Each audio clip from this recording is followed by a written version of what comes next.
har kuni bolamni urishmayman, bolamga baqirmayman deb o'ziga o'zi va'da berib, yana har kun va'dasini buzib qo'yadigan menga o'xshagan onajonlar, yaqinroq kelinglar. Bugungi video aynan sizlar uchun.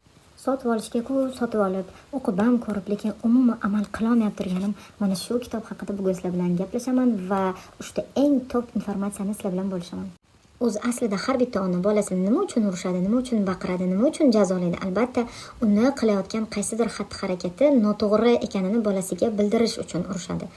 Vaholanki bolalarimizni esida nima qolar ekan, ularni noto'g'ri harakatini sababidan biz ularni urishganimiz emas, faqatgina bizni urishganimiz, baqirganimiz, haqoratlaganimiz va urganimiz qolar ekan.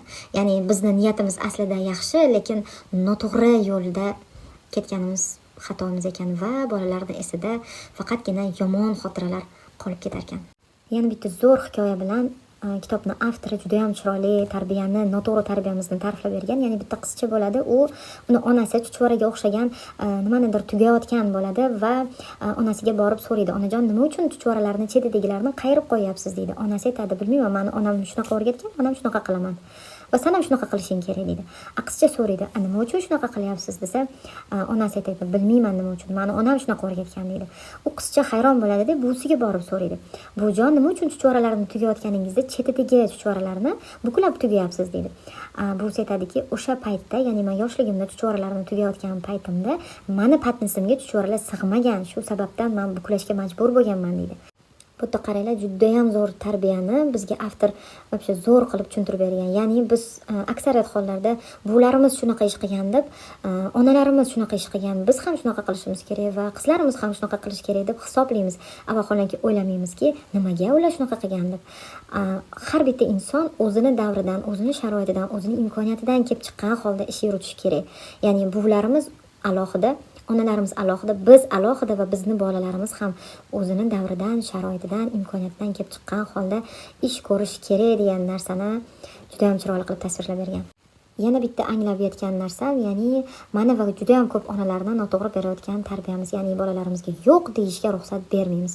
Shaxsan o'zim bolalarimga nimadir qilishni agar ularga aytsam, ular menga yo'q desa, вообще nervist qilaman, to'g'risini aytaman va bu narsa juda ham noto'g'ri ekan. Bolalarimizni ham tushungan holatda ularga ham yaxshi gapirib, yo'qni ham chiroyli qilib yetkazib berishimiz kerak ekan.